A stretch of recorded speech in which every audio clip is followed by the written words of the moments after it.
Thank you. It's very nice to be here today. Appreciate the invitation.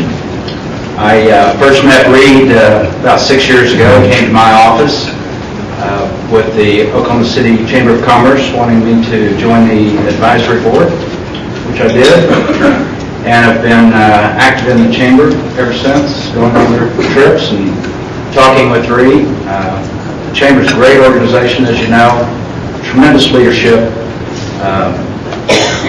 Very proud to be a part of that organization, and thank you for coming out and getting me involved.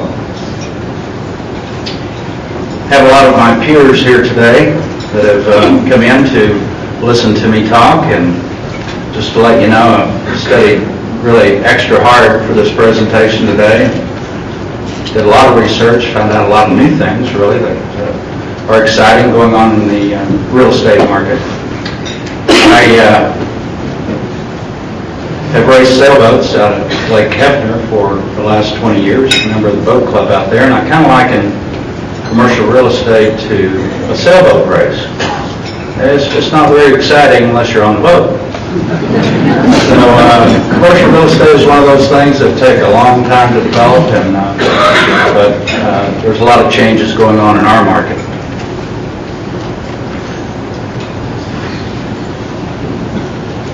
See if I can get my changer working there. I was really excited whenever I saw this come out in the newspaper, and I thought, wow, the recession's over and all our problems are solved. And then I got to looking at the little question mark there on the end, and I thought, wow, it's just not over. We have a long way to go to solve our recessionary problems. But what this report was, and this was in the Oklahoma about 3 weeks ago, it's Oklahoma's Business Index. And the story is delivered by Ernie Goss, who's an economist with Creighton University. And what this report measures is just consumer confidence. It's a survey that they do monthly. This particular business index shows improvement in Oklahoma, having a low of 31.3% in May, improving in June, all the way up to 53.6%. Anything over 50% is improvement. We can see improvement coming in our economy in the next quarter. So it was a very important slide. Oklahoma led the 9-state region in this economic outlook survey, showing new orders at 62%, production at 65%, and delivery lead time to 68%. The one weak point that we had, of course, was in employment, only registering 9%, but I did see in the paper this last week that our unemployment for June actually dropped to 0.1%. Economists really kind of believe for our region it'll top out around 7% the next quarter and improve after that. I certainly hope so.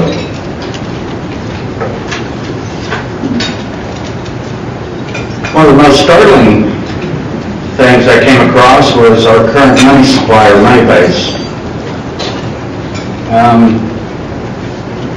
Money base a year ago was at $800 billion. And I might mention that the money base is all the money out in circulation. Money that is held by banks, and also money that is held privately, but money that's in the system. This money supply has doubled in the last 9 months to $1.8 trillion. What an enormous amount of money that's out there in the system. This is money that we don't know for sure who has all this money. I know my checking account doesn't look anything like that on the graph. But money in the system, and whenever this money begins to be spent and released, then we will see an improvement in our economy. We don't know for sure who has the money. It's estimated half of that money is held by banks, and then the other half is held privately.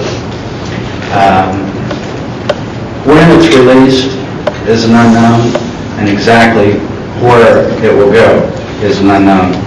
But I think that what it does tell us is that there is a lot of money out there that's going to go somewhere. And whenever it does, it's really going to cause inflation and higher interest rates. So it's something I think that we need to watch and be particularly careful of. So what drives the value in commercial real estate today? The first thing is supply. How much inventory is out there? And it's also known as vacancy rate. The second is demand. Is our economy contracting? Is it expanding? What's going on in that area? The next thing is interest rates. Interest rates have a huge influence on what happens in commercial real estate. When you're talking about investment real estate, credit tenants are a very important part of the value of commercial real estate. And then the last thing is market cycle. Where are we in the cycle? Commercial real estate moves in a cycle constantly. It just moves very, very slowly. And we'll look at it in a minute exactly where we are in this cycle. One of the first things we'll talk about is supply. We've been very fortunate in Oklahoma City in the last 3.5 years that our vacancies and our new construction have kept up with demand. They've been very equal. We have seen vacancy rates anywhere between 6% and 8%, 9% in most all of our markets, whether it be retail, industrial, office market, been very stable. What we're beginning to see is retail vacancy increasing. Matter of fact, retail is now up in the 12 to 13% vacancy range. Got out of that comfort level. We're going to see office, I think, increase in vacancy rates. Right now it's in the 10% range overall.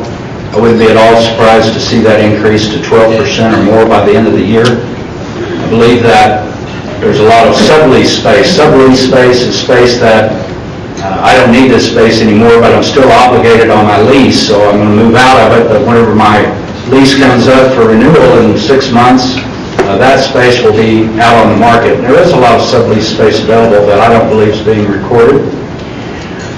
That's kind of the doom and gloom part of my presentation today, but it's just a fact and reality of what's going on in our real estate market today.